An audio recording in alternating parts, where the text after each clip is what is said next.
ओम शांति। प्रजापिता ब्रह्मा बाबा की वाणी 1 नवंबर 2021। दीपावली की शुभकामनाओं के साथ साथ ब्रह्मा बाबा ने दिए बच्चों के प्रश्नों के जवाब। बाबा ने कहा, अच्छा सभी बच्चे कैसे हो? ठीक हो? एकदम फर्स्ट क्लास। आज तो सब बच्चे आ गए हैं। अच्छा बच्चों, आप सभी को दीपमाला की बहुत सारी शुभकामनाएं। अपने परम धाम वाले बाबा की तरफ से आप बच्चों को ढेर सारी शुभकामनाएं। और बाबा ने आप सब बच्चों के लिए बड़ा मीठा मीठा याद प्यार भेजा है। बाबा का कर्तव्य बड़ी तीव्र गति से चल रहा है।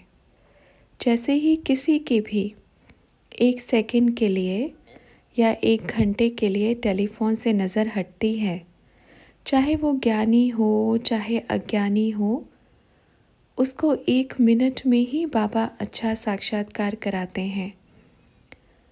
तो ये सेवा भी बहुत अच्छे से बाबा की चल रही है। बस आप बच्चे जितना हो सके ये सेवा करते रहो।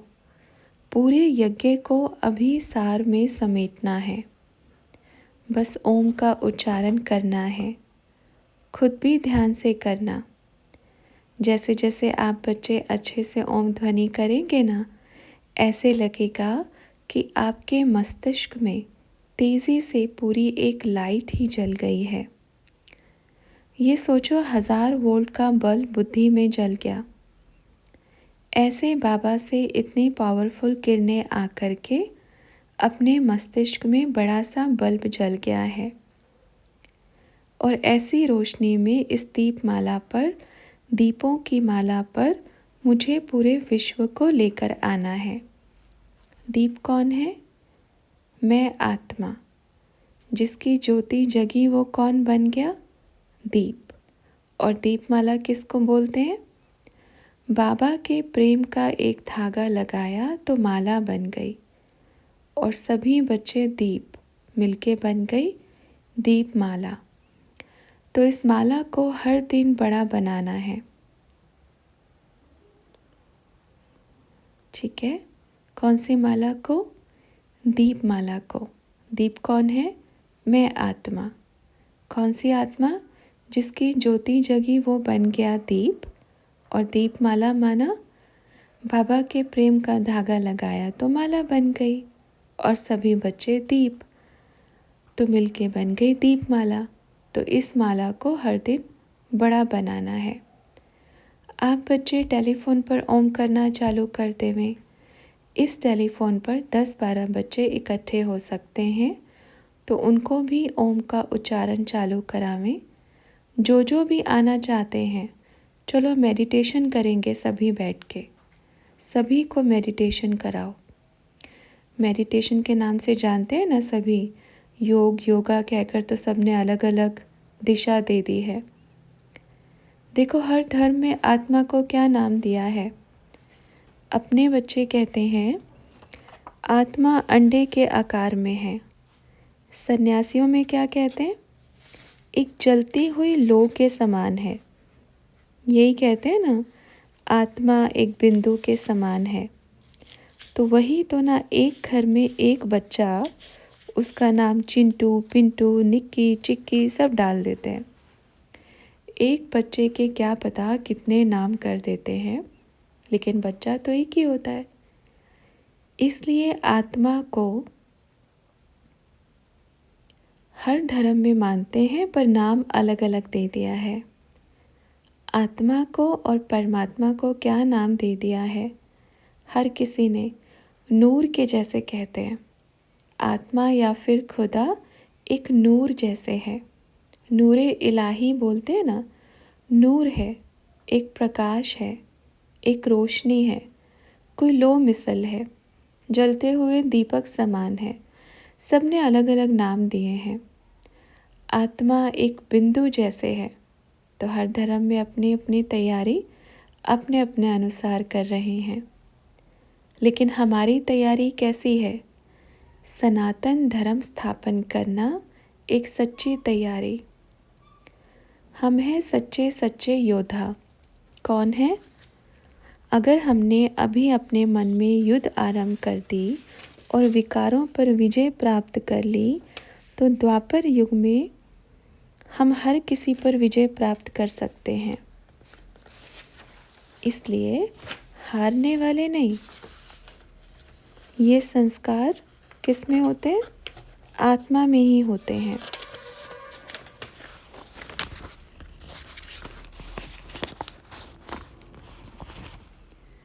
ये संस्कार किस में होते हैं? आत्मा में ही होते हैं, जो कि फिर द्वापर में, कलयुग में वो संस्कार इमर्ज होते हैं। इमर्ज होते ही फिर वो पावर भी आती है। आप बच्चे मालूम है कौन हो? सूर्यवंशी घराने के हो, तो अपने स्वमान में रहो। हम सूर्यवंशी घराने के हैं। कितनी बड़ी बात है। कहते हैं ना, क्षत्रिय में भी अपने ऊपर कितना स्वाभिमान रखते हैं कि मैं क्षत्राणी हूँ, लेकिन हम कौन हैं? सूर्यवंशी। सबसे ऊंच तो ब्राह्मण में माना जाता है। इस समय ब्राह्मण अगले जन्म में जाकर के क्या बन रहे हैं? सूर्यवंशी घराने के। गलत या फिर व्यर्थ समय कब जाता है? जब हम अपने स्वमान को भूल जाते हैं, बाप को भूल जाते हैं, बाप की दी हुई सेवा को भूल जाते हैं। बच्चे, आपको कोई भी मिले, ज्ञानी अज्ञानी कोई भी मिले, बस बोलते रहो कि आप बस बैठ के 5 मिनट ओम ध्वनि करो। अगर वो आपको ये कहते हैं कि हम पहले से ही करते आ रहे हैं, तो बहुत अच्छी बात है। पर आपके मुख से निकला हुआ ये शब्द कि आप ओम ध्वनि करो, उसका प्रभाव एक अलग से ही निकलेगा।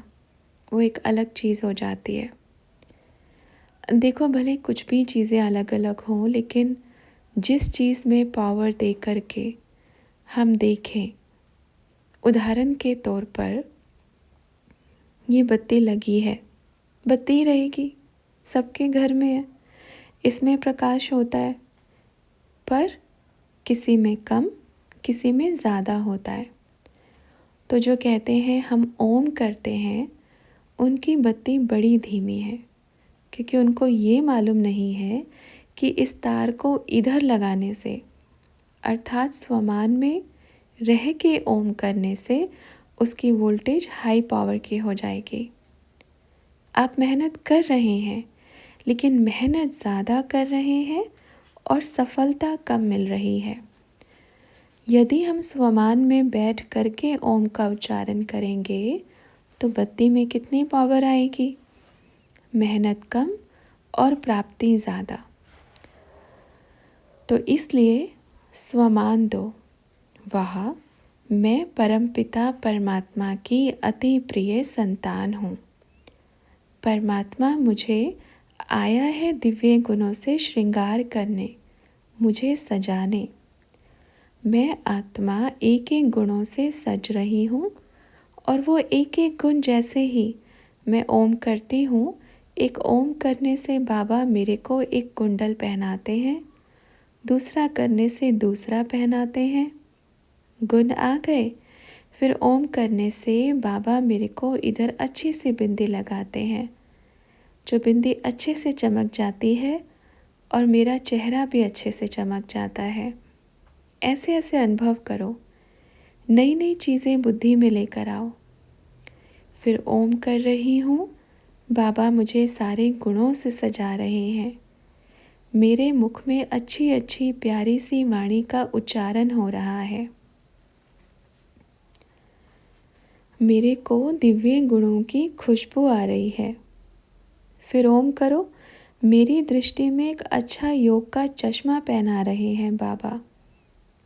आजकल चश्मा पहनने का रिवाज है ना, तो ऐसे ऐसे अनुभव करो। ओम करने से बाबा मेरा पूरा दैवी गुणों वाला श्रृंगार कर रहे हैं। ऐसे अनुभव करते करते अपना पूरा देवताई ड्रेस तैयार कर दो। समझ में आया? जब तक ओम चालू रहे, तब तक आपका देवताई ड्रेस तैयार हो जाए, और ये विधि इस संसार में आज तक किसी को भी नहीं पता है। सर्च किया है कहीं? अब सोचो, आप बैठ करके ओम का उच्चारण कर रहे हो और साथ साथ अपने दिव्य गुणों से आप अपने सामने एक चित्र तैयार कर रहे हो, एक वस्त्र जिसको कहेंगे लक्ष्मी का, नारायण का। आपने उसको जितना चाहा उतना सजाया। आप ही चूज़ करना कि आपको बनना क्या है, नारायण या लक्ष्मी। आपने उसको सारा श्रृंगार किया, ऐसे ओम कर रहे हैं और मस्तिष्क में पूरा चित्र तैयार हो गया। उसके बाद अनुभव करो, फिर ओम करते करते मैं आत्मा इधर से निकली, बाबा को टच किया और मैं अपने देवताई चोले में आ गई। कितना सुंदर। ऐसे अलग अलग तरीके से बाबा को याद करने की विधि अपनाओ। ये विधि तो आपके 84 जन्मों के चक्र को सुधार रही है और सारे पाप कर्म भी विनाश हो रहे हैं। इसके मार्क्स नंबर 1 है। नंबर 1 कहेंगे, जितना करेंगे फिर भी कह रहे हैं स्वमान लेकर। ठीक है, मार्क्स में पावर कब आएगी? तो बच्चों ने कहा स्वमान लेकर करेंगे तब। तो बाबा ने कहा करते जाओ, ओम ओम करते जाओ और पूरा चित्र बनाते जाओ स्वमान लेकर। ये गुप्त पोटली है जो किसी के हाथ नहीं लगी अभी तक। समझ में आया? फिर ये अनुभव करना, डायरेक्ट बाबा मुझे सजा रहे हैं, पूरे संसार के रचयिता मुझे ऐसे अच्छे से सिंहासन पर बिठाकर, मुझे सजाकर मेरा ताजपोश कर रहे हैं और अपने हाथों से मुझे ताज पहनाया है और मैं विश्व के महाराजा की सीट पर बैठा हूँ। ऐसे मैं विश्व महाराजा हूँ। कौन हूँ? विश्व महाराजन हूँ। अपना स्वमान याद करो, इतनी पावर मिलेगी। साधारणता में आकर भूल जाते हो कि मैं विश्व महाराजन हूँ। बच्चे कहेंगे बाबा विश्व महाराजन तो एक ही होगा ना? नहीं, विश्व महाराजन के बच्चे कौन हुए? सोचो कितनी गदियाँ हैं। आप विश्व महाराजन हैं, विश्व की महारानियाँ हो। और विश्व की महारानियाँ कैसी होनी चाहिए? अपने स्वमान को कभी भूलना नहीं। ओके, याद रहेगा कि विश्व महाराज हैं हम। बच्चे बाद में बनेंगे, पहले यहाँ राजा बनो। इसलिए ड्रामा बड़ा अच्छा है, क्योंकि सारे संसार को चलाने वाला प्यारा परमपिता मेरा बाप है। मुझे कितना गर्व होना चाहिए। सारा संसार काशी कलवट खा के हज जा रहे हैं, या फिर मंदिर मस्जिद गुरुद्वारे जा रहे हैं, या फिर ढूंढ रहे हैं, लेकिन आप बच्चे बैठकर उनसे मिलते हो। ये है हमारे कर्मों की कहानी। जिसने सच्चे दिल से बड़ी अच्छी भक्ति की थी और भक्ति में सिर्फ भगवान को मांगा, इस जन्म में उसी को उसकी प्राप्ति सच्चे दिल से होगी। समझ में आया? अज्ञान काल में भक्ति में जिसने भगवान को मांगा, उसी को ही भगवान की प्राप्ति होगी। और आप सोचो आपने कितनी बारी उसको मांगा होगा। आज इसलिए बाप के सम्मुख बैठकर उनसे मिलन मनाते हैं। सबसे बड़ी बात यह है, अनजाने में भी उसकी मांग की। और जो जानबूझकर भी बच्चे कुछ कुछ डिमांड करते हैं, उनको क्या कहेंगे? देखो, इसलिए तो बाबा बार बार क्या कहते हैं, पवित्र रहो तो जनसंख्या कम हो जाएगी। इतनी आबादी बढ़ रही है, वो कम हो जाएगी। अब तो देखो, आज की सरकार गवर्नमेंट भी क्या क्या रूल बना रही है, 2 बच्चे से ज़्यादा नहीं, क्योंकि ये नियम सतयुग में लागू होने वाले हैं। इसलिए अभी सरकार में जो है, देखो बड़ा अच्छा काम कर रहा है, बड़ा अच्छा नियम लगाया कि 1 बच्चा 1 बच्ची, भले एक ही बच्चा रहे, भले बच्ची रहे या बच्चा रहे, एक ही। क्योंकि सतयुग के नियम में भी यही होगा ना। सतयुग में भी एक बच्चा एक बच्ची, उसके पहले से ही नियम लग गया। तो किसी ने पूछा, बाबा एक बच्चा एक बच्ची की जगह क्या वहाँ 2 बच्चे या 2 बच्चियाँ भी हो सकते?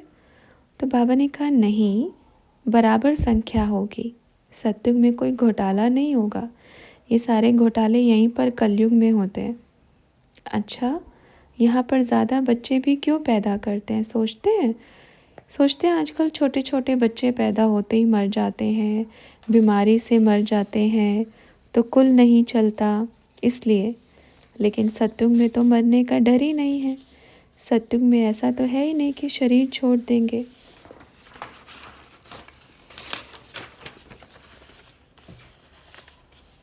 देखो यहाँ पर भी क्या रहेगा, एक बच्चा, वहाँ पर क्या रहेगा, एक बच्चा एक बच्ची।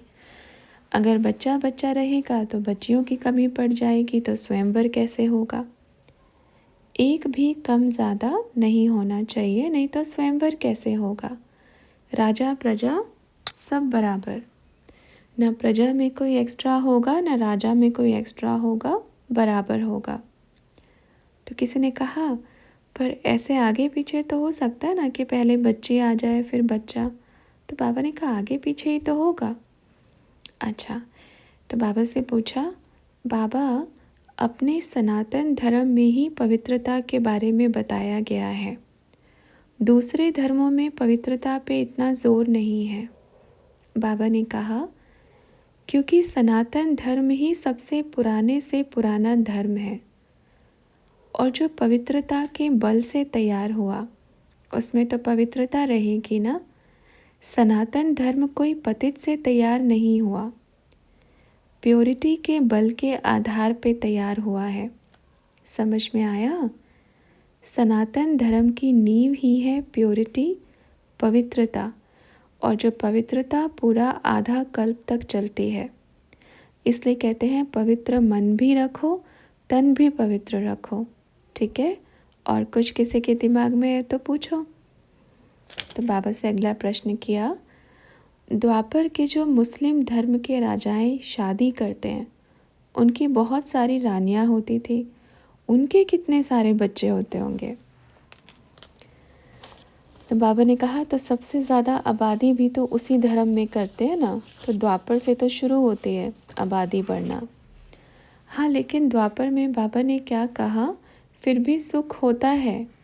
ज़्यादा धर्मों का जो विस्तार होता है जिसमें पतितपना बोलते हैं, ऐसा नहीं कि शुरू में सभी धर्मों में अपवित्रता थी।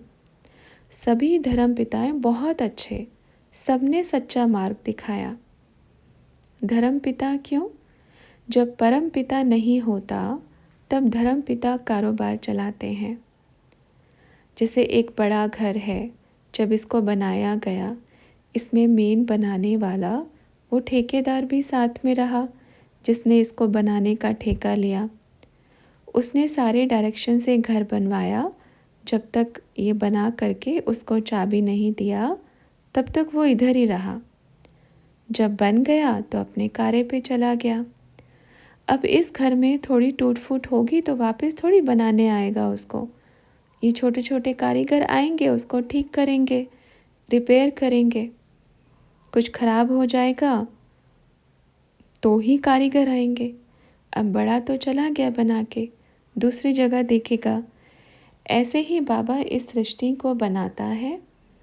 स्वयंवर के बाद नारायण के हाथ में चाबी दे देता है कि ये लो, अपना घर एकदम बढ़िया बना के दिया, ताज़ा।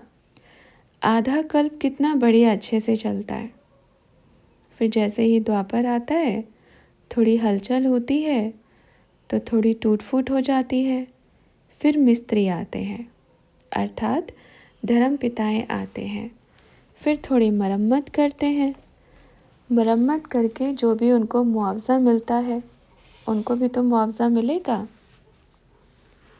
अपना धर्म स्थापन किया तो उसका राजा बन के तो राज्य करेगा ना, तो फिर वो उनको मुआवजा मिलता है। उसके बाद फिर जब जास्ती टूट फूट जाता है, फिर और आते हैं, आते जाते हैं, आते जाते हैं। जास्ती टूट फूट जाता है तो और जो भी आते हैं सोचते हैं कि इस घर में अब बचने के लिए तो कुछ रहा नहीं, जितना कमा सकते हैं निकाल लेते हैं। इस भारत की जर्जरी अवस्था, जैसे बोलते हैं ना, जब घर का कोई ओनर अर्थात मालिक नहीं होता तो बाहर के लोग सब निकाल के ले जाते हैं, चोरी कर लेते हैं।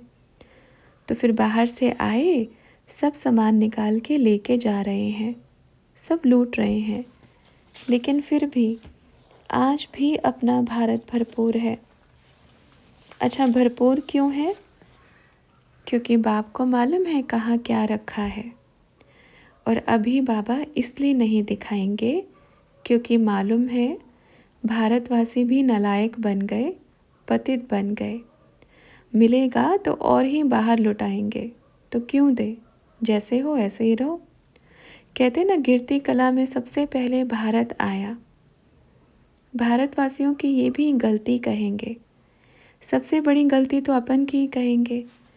बाबा ने कहा सबसे पहले नंबर 1 जो होता है वही नंबर 1 पतित बनता है।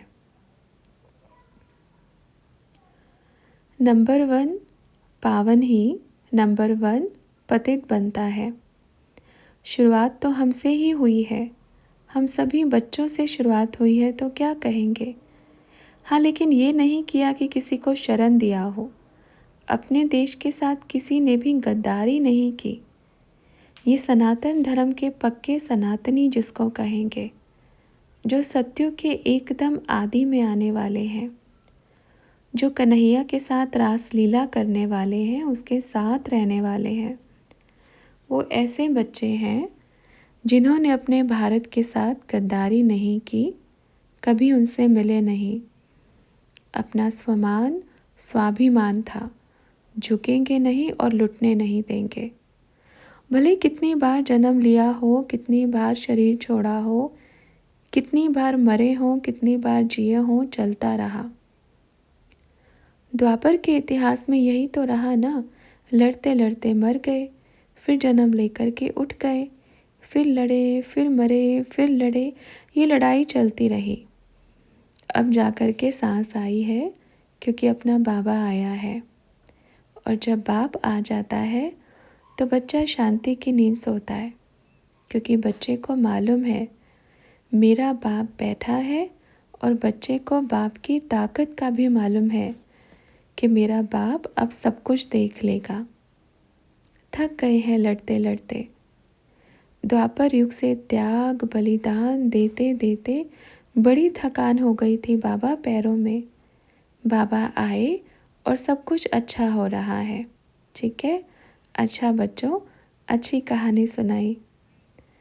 फिर बाबा से बच्चों ने पूछा, बाबा जितनी भी ये फीमेल महारानियाँ रही, जिन्होंने भी लड़ाई की, वो भी आदि सनातन देवी देवता धर्म के हैं, जैसे झांसी की रानी। तो बाबा ने कहा बिल्कुल हैं। अरे झांसी की रानियाँ भी तो इधर ही है ना, झांसी की रानी कोई दूसरी जगह थोड़ी है। तो किसी ने पूछा बाबा वो कौन थी। बाबा ने कहा ये बात कभी ड्रामा में फिट नहीं हुई। ऐसे झांसी की रानी कि जैसे ऐसी रानियाँ जो अपने स्वाभिमान के लिए भले त्याग किया, ऐसे ऐसे महाराजा होकर के गए जो कभी झुके नहीं, होकर गए नहीं, होकर आए हैं। बड़ी यात्रा अच्छी गुजरी। कहते ना, भले कितना भी दुख रहा हो, अंत भला तो सब भला। अंत इतना खूबसूरत है, डायरेक्ट अपने पिता की गोदी में झूल रहे हैं, उसकी मस्ती में झूम रहे हैं, उसकी यादों में नाच रहे हैं, तो कितना भला है। लेकिन बस फ़र्क ये है कि बाबा ने सबकी मेमोरी की चाबी अपने हाथ में रखी है, और ये बहुत अच्छी बात है। अगर बाबा सबको हर एक जन्म की चाबी दे देता तो क्या होता, बस लड़ाई यही चालू होता, सारा दिन लड़ाई। बिना जाने ही जब इतने युद्ध हो गए, अगर जान जाते तो इधर इस सृष्टि में कोई भी नहीं बचता। क्योंकि बाबा ने जब ये 84 का चक्र बनाया, तो बाबा ने एक जाल बनाया है जिसमें घुस तो जाओ। ये संसार भूल भुलैया है, ये चक्र ऐसा बनाया हुआ है कि इस 84 के चक्र में हम आते हैं, फिर ऐसे गुम हो जाते हैं, क्योंकि ये संसार भूल भुलैया है। जो भक्ति करते हैं, पूजा करते हैं, कहते हैं हे ईश्वर मुक्ति दे दो, इस चाल से छुड़वा दो, जन्म मरण से छुड़ा दो। सभी ऐसे बोलते हैं ना। भगवान कहता है मरो जियो पर इसी में ही जियो। सबको लगता है कि मरने के बाद मुक्त हो गए, पर ये सबसे बड़ी मूर्खता है, भूल है। यहाँ मरेंगे फिर यहीं पैदा हो जाएंगे। हे भगवान, मैंने तो बोला था मार दो या मुक्ति दे दो, आपने तो फिर इधर ही ला कर के छोड़ दिया। जब तक हम ऐसे 84 के चक्र को पार नहीं कर लेते और पार करके हम किनारे नहीं पहुंच पाते, तब तक हम इस चक्रव्यूह से बाहर नहीं निकल सकते। इसलिए कहते हैं जीना है तो खुशी से जियो, अच्छे से जियो। रो पीट के जीने का क्या मतलब है, क्योंकि वापस इधर ही पैदा होना है, चाहो या नहीं चाहो। इसलिए आजकल के बच्चे थोड़ा सा गुस्सा आया, जाकर के शरीर का घात कर लिया, तो कितनी मूर्खता वाली बात है। इन्हीं को तो बुद्धू कहेंगे। ये शरीर दिया है, सुख है, दुख है, स्थिति है, परिस्थिति है, आएगी जाएगी चली जाएगी, खेल है। ये जीवन ही खेल है, और खेल में हार जीत तो होती है। बस सोचना ही नहीं है, तो इसलिए क्या करना है। जो दुखी हो जाते हैं क्या कहते हैं, बस इस जन्म से मुक्ति दिला दो। ये मुक्ति कभी नहीं हो सकती, मोक्ष कभी नहीं हो सकता। अगर होगा भी तो थोड़े समय के लिए, आधा कल्प के लिए होगा। कहते हैं जब ईश्वर इस चक्र में आता है, जब वो इस चक्र से नहीं बच पाया तो आत्मा कैसे बच सकती है। ऐसा नहीं है कि बाहर से बैठ कर के ईश्वर ने ये दुनिया बनाई हो, ऐसा नहीं है। पहले वो गया, फिर सारी सेटिंग की, दुनिया बड़ी अच्छी बनाई। अच्छा, मेरे बच्चे इसमें रह सकते हैं, अच्छे से रहने लायक बनाई, फिर बाहर निकल के आया। ये चक्रव्यूह ऐसा बना हुआ है। लेकिन अभी हम सारे राज को जानने वाले, 84 के चक्र को जानने वाले चक्रवर्ती राजा बन गए हैं। अभी जहाँ से हमने एंट्री की थी, ऊपर से आए थे, घूमे, पूरा चक्र लगाया, और अब हम यहीं पर आ गए और यहाँ बैठ गए। ये संगम है, और ये हमारा बाबा यहाँ अर्थात परम धाम में दौड़े दौड़े जाएंगे, बाबा के पास बैठेंगे, आराम करेंगे। दिन रात नहीं है उधर, ठीक है। फिर वापस आएंगे, अंदर इस भूल भुलैया में जाएंगे। दिन रात इधर है। कहते हैं दिन रात होना बहुत ज़रूरी है इस सृष्टि के लिए। अच्छा, और कुछ पूछना है। फिर बाबा से पूछा, जब बाबा ने चक्र बनाया था तो पूरा सत्युग से लेके संगम तक का चक्र लगा के बाहर निकले थे बाबा। तो ब्रह्मा बाबा ने कहा, देखो बच्चे, ये बाप को सारी जानकारी है कि हर चीज़ परिवर्तनशील है। समझ में आया। बाप के सामने बच्चा पैदा भी होता है, बड़ा भी होता है, और जवान भी होता है। और इस कलयुग में माँ बाप को दुख भी देता है तो सुख भी देता है। ये सब चक्र मालूम है। अगर आप बच्चे ये कहना चाह रहे हैं कि बाबा को पहले से मालूम था, हाँ, बाबा को मालूम था।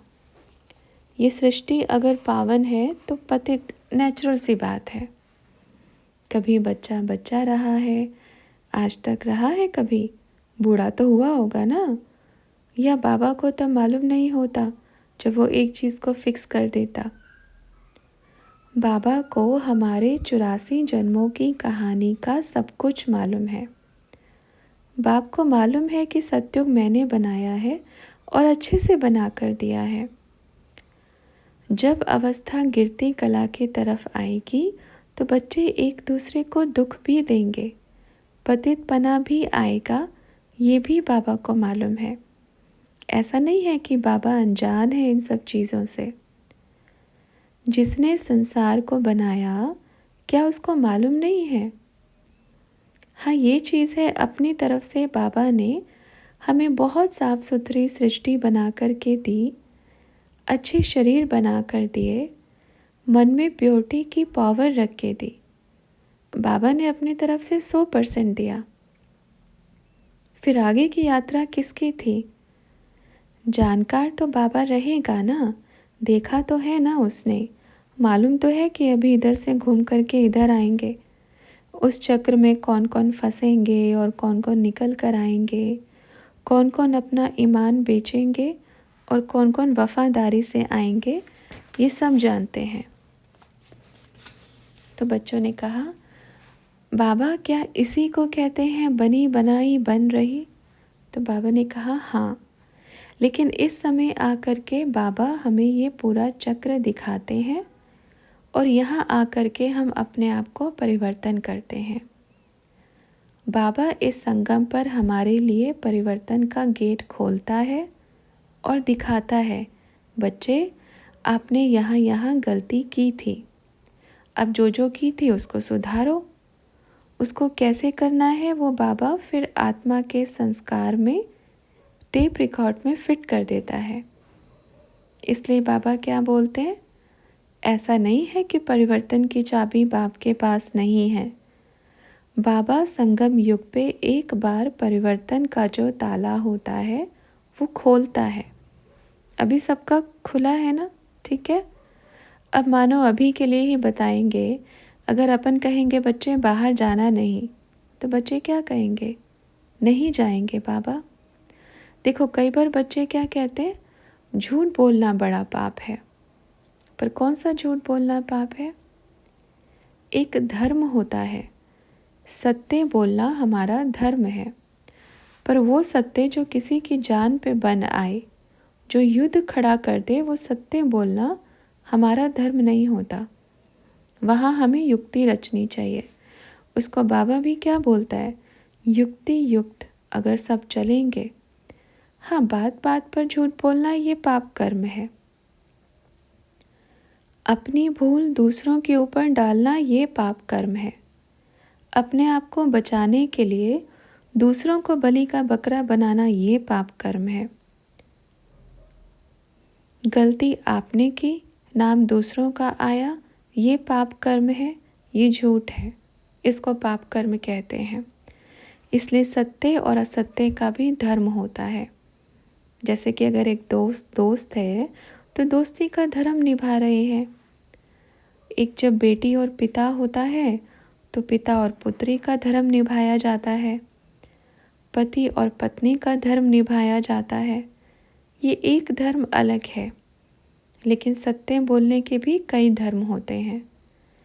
अगर हम किसी के प्राण बचाने के लिए झूठ बोल रहे हैं और जो कि आपको मालूम है कि वो सही है, सत्य है, तब झूठ बोल रहे हैं, तो उसको क्या कहेंगे? अब जैसे देखो, बाहर से जो भी विदेशी आए वो कितना झूठ बोलते थे, लेकिन उनको एक चीज़ का मालूम था कि भारतवासी झूठ नहीं बोलते, और इसी चीज़ का उन्होंने बड़ा फ़ायदा उठाया। ये सत्यवादी हैं, ये कभी झूठ नहीं बोलेंगे। लेकिन इसी देश में ऐसे ऐसे बच्चे और बच्चियां होकर के गए हैं जो उनकी भी फिरकी बना दी, सबको उड़ा दिया।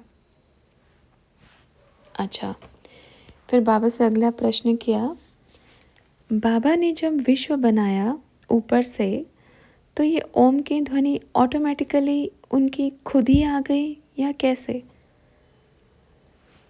तो बाबा ने कहा, देखो बच्चे, ओम के कई रहस्य हैं। ओम माना वो और मैं, दूसरा अ ओ म। ओम में भी 3 अक्षर आते हैं जिसको कहते हैं ब्रह्मा, विष्णु और शंकर। इनमें नाम दिया गया है। जैसे ओम का अर्थ बाबा ने बताया था ना, उस दिन अपन ने बताया था कि देखो त्रिशूल, ब्रह्मा विष्णु शंकर, 1 2 3, तीनों अक्षर से बन के बना है ओम। दूसरी बात यह है कि ओम ही क्यों कहते हैं? ओ, म, ये सब चीज़ें इसी में ही सिमटी हुई हैं। हम सभी आत्माओं का आकार ऊपर इसी आकार से बना हुआ है। और वंडरफुल बात तो ये है कि इसको नाम भी एकदम एक्यूरेट दिया गया है। ओम के रहस्य जितने भी जानेंगे उतने ही कम हैं। इसके तो इतने रहस्य हैं, बाबा कभी कभी वो चाबी अपन ऊपर बैठे हैं तो सारे खजाने के मालिक हैं, ये नहीं सोचना। क्योंकि ऊपर बैठे हैं तो बाबा कभी कभी वो चाबी अपन को देते नहीं हैं कि लो खोल के थोड़ा बांट दो। तो ऊपर बैठे हैं तो सारे खजाने पता है, ऐसा नहीं है। वो बड़ा चतुर सुजान है। देखो बच्चे, पूरा रहस्य बाबा आज तक किसी को भी नहीं बता सकते, चाहे उसकी फर्स्ट रचना ही क्यों ना हो। इसलिए उसको बाप कहते हैं। और भी रहस्य है, समय प्रति समय बहुत खोलेंगे, चिंता नहीं करो, ज़रूर बताएंगे जब अपने पास आएगा। ठीक है, अपने को भी तो चाहिए ना बाबा से। लेकिन वर्तमान समय आप बच्चे बस करो और ये जान लो कि ये एक आधार है बस। आपको शरीर छोड़ने के बाद कोई शिकायत नहीं रहेगी कि बाबा आपने हमें पहले क्यों नहीं बताया। आज तो क्या कहें कि जिनके पास ये शरीर नहीं है वो भी बैठ कर के ओम कर रहे हैं। देख रहे हैं अपन, जिनके पास शरीर नहीं है वो भी मुक्ति प्राप्त करने के लिए बैठ कर के ओम कर रहे हैं। वंडरफुल बात है। और इस आधार से वो किसी को अभी दुख भी नहीं दे रहे हैं। बहुत कम, बहुत कम, क्योंकि जाने का समय नज़दीक आ गया ना, तो इसलिए आप जिस चीज़ को भी कराएंगे बहुत अच्छा होगा। फिर बाबा से पूछा, बाबा क्रिश्चियन और मुस्लिम धर्म है, वो इन सब को मानते ही नहीं, तो उनकी मुक्ति कैसे होगी। तो बाबा ने कहा उसकी चाबी बाबा के पास है ना। देखो बच्चे, जैसे बाबा के 4 गोडाउन हैं, चारों में अलग अलग सामान बटा हुआ है। एक गोडाउन है चावल का, एक गोडाउन है दाल का, एक गोडाउन है मसाले का और एक गोडाउन है आटे का। यह 4 गोडाउन बाप के पास हैं। लेकिन एक बड़ा सा स्टोर है जिसमें सब कुछ है, दाल चावल आटा रोटी सब्जी सब है। वो 4 गोडाउन तो भले हैं, चारों में अलग अलग सामान है, पर चारों भी अपने आप में संपन्न नहीं हैं। जब तक वो चारों नहीं मिलेंगे तब तक वो संपन्न नहीं बनेंगे। कौन से गोडाउन? एक चावल का, दाल का, मसाले का और आटे का, ये 4 गोडाउन है और एक बड़ा सा स्टोर है। तो जब तक वो चारों नहीं मिलेंगे तब तक संपन्न नहीं बनेंगे। अब चारों को खाना खाना है, इधर खाना तो खाना ही पड़ेगा ना। तो चारों की तार कहाँ जुड़ी है? स्टोर से जुड़ी है, जहाँ सब माल मिलता है। ये मेन ऑफिस है। ऊपर वाले भी इस तरफ आएंगे, इधर से आने वाले भी इस तरफ से ही जाएंगे, इधर से होकर के ही जाएंगे। तो कहने का मतलब ये है कि जहाँ बाप है वो ऑफिस है या फिर वो घर है, और बाप के यहाँ सब भरपूर है। ये सब एक दूसरे को नहीं मानते। समझ में आया?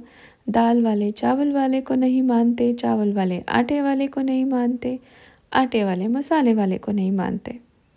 अच्छा, तो बच्चों ने पूछा, बाबा चाहे क्रिश्चियन कम्युनिटी हो चाहे मुस्लिम कम्युनिटी हो, पर उनके पास कितना भी धन रहता है पर सुख शांति थोड़ी है। बाबा ने कहा बिल्कुल नहीं है। सुख शांति कैसे होगी? जब इन सबको भरपूर भोजन ही नहीं मिलेगा तो सुख शांति कैसे होगी? यह चारों ही गोदाम वाले भोजन करने इधर आ रहे हैं, क्योंकि अपना बाबा इधर बैठा है।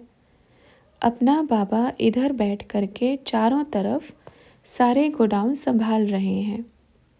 समझ में आया या नहीं आया? भले ये कहेंगे, लेकिन पास तो इधर से ही हो रहे हैं ना सब। अपना बाबा यहाँ बैठे बैठे आप बच्चों से सब पार्सल करवा रहे हैं, जाओ। भले वो किसी को कुछ नहीं मानते। मानने से क्या मतलब है? जिस दिन उनको मालूम पड़ेगा हमारा बॉस इन्हीं के बीच में रहता है, तो उनके पिताजी भी मानेंगे। उनको मालूम नहीं है ना हमारा बॉस कहाँ है। तो बच्चों ने पूछा, बाबा साक्षात्कार के बाद ही फिर वो ओम करेंगे? बाबा ने कहा, बिल्कुल ओम करेंगे और आएंगे भी, क्योंकि इतने साधारण दिखने वाले हमारा बॉस इनके बीच में कहाँ से आएगा, ऐसे सोचते हैं। पर जब बाबा शक्ल दिखाएगा ना एक बार, जब हीरो बन के जाएगा कि देखो मैं आपका बॉस हूँ, तब समझेगा कि अच्छा ये बॉस है। जैसे कि अभी आप बच्चे किसी भी फैक्ट्री में चले जाओ, मतलब क्रिश्चियन धर्म में चले जाओ, आपको कोई नहीं पहचानेगा, सोचेगा आए हैं साधारण, बस ऐसे ही हैं। मैया चली जाएगी तो भी कोई मतलब नहीं, पर जिस दिन बाप दिखाएगा उस दिन ये बल्ब जलेगा, यहाँ से घंटी बजेगी, तब दौड़ेंगे। क्योंकि मालूम नहीं है ना, जैसे कि आजकल के बड़े बड़े प्रधानमंत्री भी थोड़ी सी वेशभूषा बदल के कहीं भी घुस जाते हैं चेक करने के लिए, कोई पहचान नहीं पाता, तो उनके साथ कैसा व्यवहार करते हैं। सारे घोटालेबाजी देख कर के आ जाते हैं कि कहाँ कहाँ क्या चल रहा है। फिर जब अपनी पोजीशन पर आते हैं तब फिर दिखाते हैं, चलो छुट्टी करो सब। तो ऐसे ही आप बच्चे हो, भले कोई कुछ भी बोले, अपने स्वमान में रहो, कोई बात नहीं, बोल लो आपकी माता हूँ, पिता हूँ, आदि सनातन देवी देवता धर्म वाली लक्ष्मी हूँ, जिसको तुम रोज़ आरती लेकर के पूजते हो। ओम जय जगदीश हरे, है ना? क्या स्वमान है? आपकी माता हूँ, पिता हूँ, आदि सनातन देवी देवता धर्म वाली लक्ष्मी हूँ, जिसको तुम रोज़ आरती लेकर के पूजते हो। और भी कैसे बोलते हैं? रघुपति राघव राजा राम, पतित पावन सीताराम, सब आरतियाँ उतारते हैं। जब उनको मालूम पड़ेगा कि ये ही सब है तो क्या होगा? अच्छा बच्चों, समय बहुत ज़्यादा हो गया है, तो बच्चों ने तो फिर भी प्रश्न पूछने थे, तो बाबा से और भी प्रश्न पूछे। बाबा अभी बीच में एक मुरली पढ़ रहे थे, उसमें ये बात आई थी कि पहले आपको मालूम था ये तीसरा पार्ट। तो बाबा ने कहा तीसरा पार्ट मालूम था, लेकिन ये रहस्य जो खुलने वाले हैं ये मालूम नहीं था। क्योंकि अपन ने पहले बताया कि अपन के शरीर छोड़ने के बाद ही मालूम पड़ा अपन को कि पूरी हिस्ट्री ज्योग्राफी क्या है। शरीर में रहते हैं बाबा किसी को भी ज़्यादा कुछ शेयर नहीं करते, क्योंकि बाबा को मालूम है बच्चे धरती पर ही रहते हैं ना, और ये भी मालूम है कि किसके पेट में कितनी बार पचता है, पेट फूल जाता है। इसलिए बड़े बड़े रहस्य कौन छुपा सकता है। सन्यासियों को थोड़ी शक्ति मिल जाती है तो कितना अभिमान आ जाता है ना। तो देख देख करके बाबा को मालूम पड़ गया है इनको कितना देना है। जब तक इनका ये शरीर है इनको कितना देना है, ज़्यादा देंगे तो हजम नहीं होगा। ठीक है बच्चों। अगला प्रश्न किया, बाबा पुष्पामणि बहन जो थी पहले, उनके तन में इविल सोल आती थी ना, बाबा तो नहीं आते थे। तो ब्रह्मा बाबा ने बताया, बिल्कुल बच्ची पुरुषार्थी अच्छी थी, ज्ञान बड़ा अच्छा था, और उसी ज्ञान का यूज़ करके एक बड़ा अच्छा व्यक्ति जिसको भूख बड़ी अच्छी सी लगती थी, उस टाइम वो 2-3 बच्चों का खाना एक साथ ही खा जाता था। पुष्पामणि बच्ची ना, क्योंकि उस टाइम उधर पास में ही शमशान था, भूखा शरीर छोड़ दिया, भूख लगी होगी। क्योंकि कहते हैं बिना पानी पिए जो कोई शरीर छोड़ दे तो वो प्यासा ही भटकता है, पानी के लिए भटकता रहता है। जो भूखा शरीर छोड़ दे तो भूख के लिए भटकता रहता है, और वो किसी किसी के शरीर में जाकर के अपनी इच्छाएं पूरी करता है। लेकिन वो बच्चा समझदार था, बच्चे के संस्कार को लेकर के ज्ञान बड़ा अच्छा सुनाता था। आजकल आत्माएं ऐसी हैं, ऐसे संस्कार लेकर के ज्ञान बड़ा अच्छा सुनाती हैं। लेकिन ये बच्ची मम्मा बड़ी समझदार थी। जब अपन ने कहा कि नहीं, अपने बाबा का डिसरिगार्ड नहीं करना है, तो कहा बाबा ये शिव बाबा नहीं है, बाबा के डिसरिगार्ड की बात नहीं है। अपना बाबा तो भोगता है और ये तो इतना खाता है, इतना खाता है, 2-4 बच्चों का अकेला खाना खाता है। क्या अपना बाबा सबके हिस्से का खाना खाएगा? अच्छा, वो क्या करता था, दूसरों के हिस्से का भी खाता था। तो अपन कहते थे नहीं नहीं, खाने के लिए कभी ऐसे बोलते नहीं हैं। तो बच्ची चुप हो जाती थी, कहती थी ठीक है बाबा, नहीं बोलूँगी, आपकी आज्ञा है ना, कुछ नहीं बोलूँगी।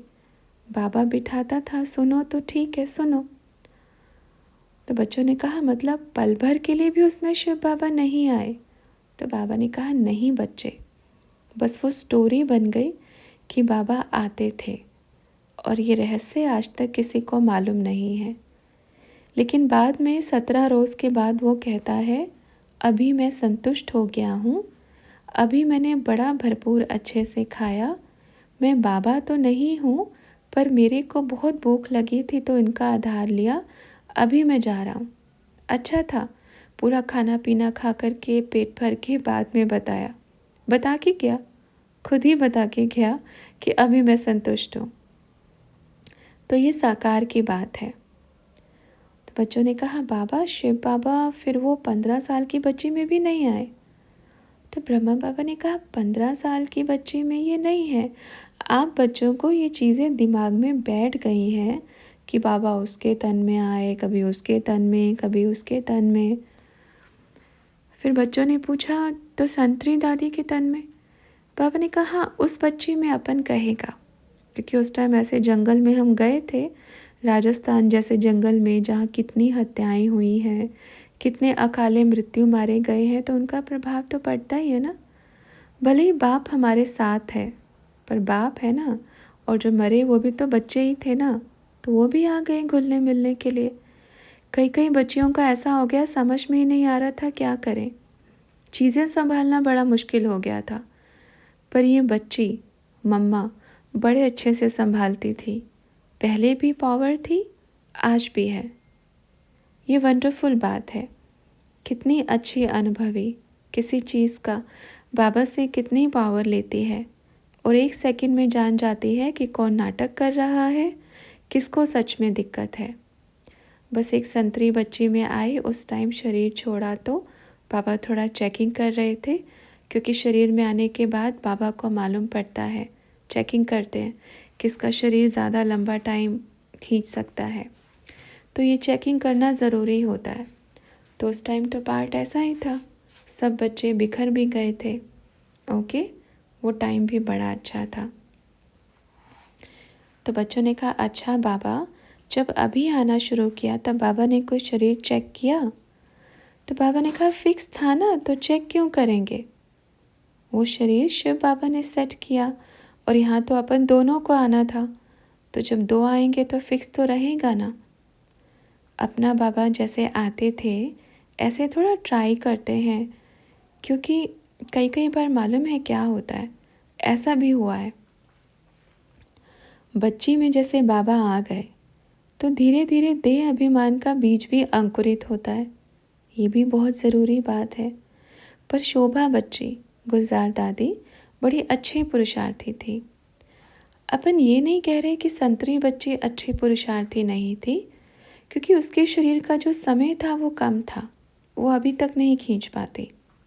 देखो 2017 तक कहाँ खींच पाती वो, क्योंकि इतना पावर नहीं था, इसलिए बाबा ने देखा शोभा बच्ची का तन एक्यूरेट है, और बाबा जब शरीर में आता है तो पुरुषार्थ भी अच्छा होता है, भले ही कितना भी सहन करना पड़ता है। हर एक आत्मा का अपना भी अभ्यास होता है, और जब बाबा आता है उसका भी एवजा मिलता है, वो भी मिलता है। ठीक है, अभी चेक करने की ज़रूरत क्यों नहीं थी, क्योंकि अपन तो अगर चेक करने की ज़रूरत होती तो बाबा इतना इंतज़ार थोड़ी करता, आप इतना इंतज़ार थोड़ी करते, क्यों करते, कितने सारे तो शरीर थे ना, किसी को भी उठा सकते थे। अभी आप सोचो, जिस आत्मा के बारे में बाबा को पहले से मालूम है, देखो ऐसा नहीं है, इनकी बाबा ने बड़ी परीक्षा ली।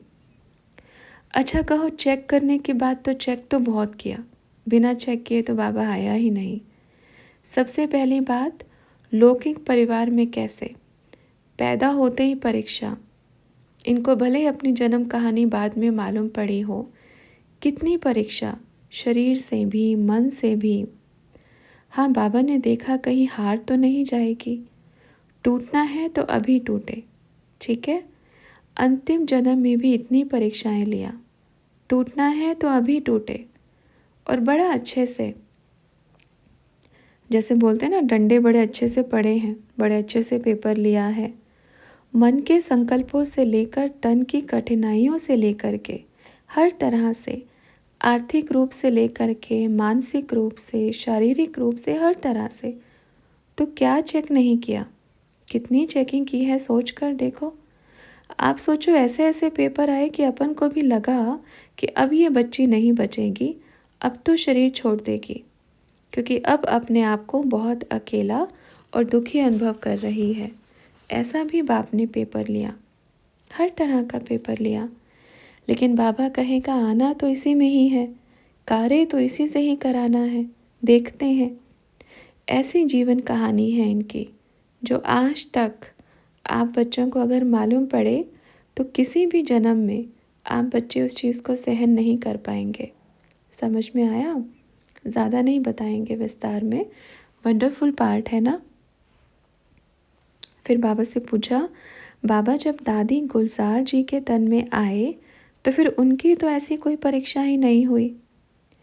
तो बाबा ने कहा, देखो परीक्षा तो होती है ना बच्चे, उनकी कैसे परीक्षा नहीं हुई।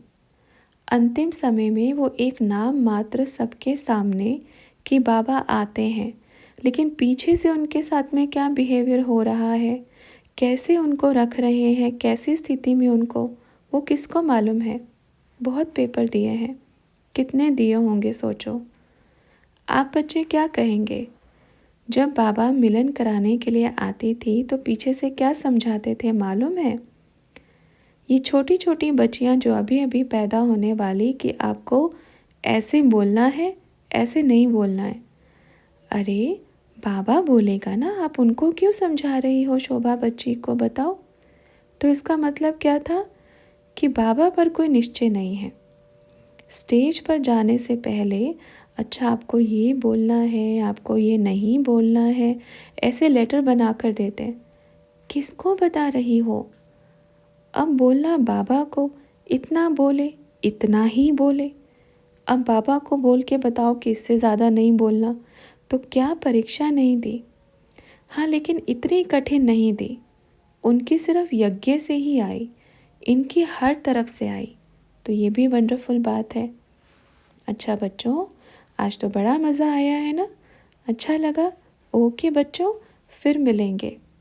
अच्छा रुको, पहले सभी बच्चों को, चाहे इधर बैठे हो चाहे कहीं पर भी बैठे हो, उन सभी बच्चों को बाप दादा की तरफ से मीठा मीठा याद प्यार और दिवाली की बहुत सारी शुभकामनाएं।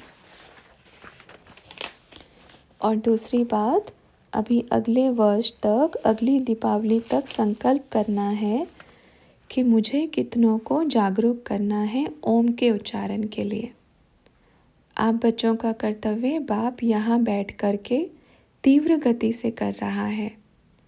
देश विदेश में, अलग अलग राज्यों में सबका कार्य चल रहा है ना।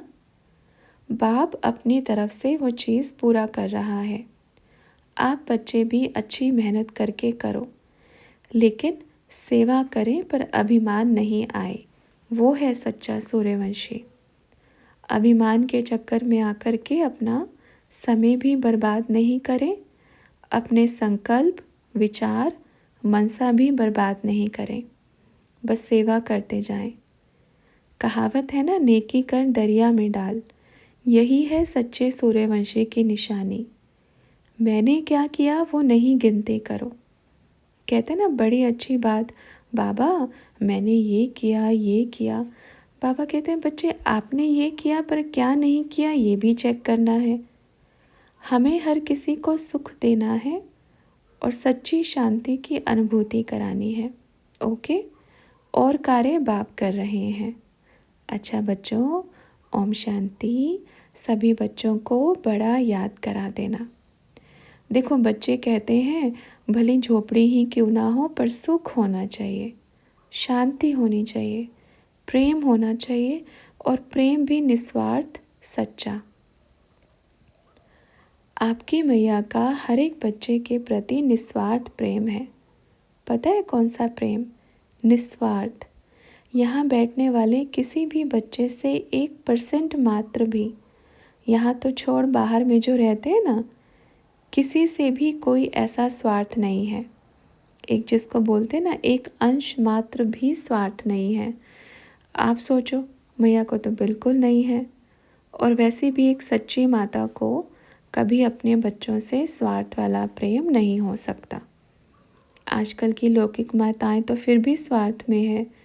मेरा बेटा बड़ा होगा, कमाएगा तो बुढ़ापे में मेरा सहारा बनेगा। इस माँ को ये भी शौक़ नहीं है कि कमाएगा, बुढ़ापे में मेरा सहारा बनेगा। क्या बोलती है? बाबा बच्चों का मैं सहारा बनूं, मेरे को इतनी ताकत देना। आप सोचें, भविष्य का तो बिल्कुल अंश मात्र भी नहीं है कि कौन बच्चा कभी क्या हो जाए। तो इसको बोलते हैं सच्चा निस्वार्थ प्रेम। लौकिक घर भी हमारी माता जी हमें कितना सुनाती होगी, आप लेट करके सारा दिन निकालो, आप लेटे रहो, भले आप कभी बीमार हो या नहीं हो फिर भी लेटे रहो। फिर 2-4 रोज़ आपको देख रही है तो कितना सुनाती है। किसी किसी की माँ तो डंडा उठा के पीटती भी है। लेकिन देखो ये माँ क्या करती है, बच्चे को थोड़ा भी कुछ हुआ खुद ही सेवा में लग जाएगी, चाहे किसी को भी हुआ हो। कहीं मिलेगी ऐसी माँ? बाबा से पूछा, बाबा श्री कृष्ण का जो जन्म होगा, ये जो बाबा 14 साल का वनवास है, बिल्कुल सच हो जाएगा? बाबा ने कहा हाँ, बिल्कुल 14 साल का वनवास ही होता है। ओके, जैसे कारावास वनवास एक ही बात है। कारावास में तो कहते हैं कृष्ण का जन्म हुआ, वनवास। ओके बच्चों, कभी कभी पहले जन्म वाली बीमारी उलझ जाती है, खांसी वाली, थोड़ा सा फिर ज़्यादा टाइम बोलते बोलते गला सूखने लगता है। ओम शांति। फिर मिलेंगे। Okay, happy Diwali. तो बाबा ये लो हैप्पी दिवाली, हैप्पी दीपमाला। तो बच्चों ने कहा बाबा जो दादियाँ साथ में हैं उनको भी। बाबा ने कहा अच्छा, शोभा बच्ची आपके लिए भी, जनक बच्ची आपके लिए भी। और कौन कौन बैठा है? 2 ही बैठे हैं ना ऊपर, 2 ही बैठे हैं। अच्छा।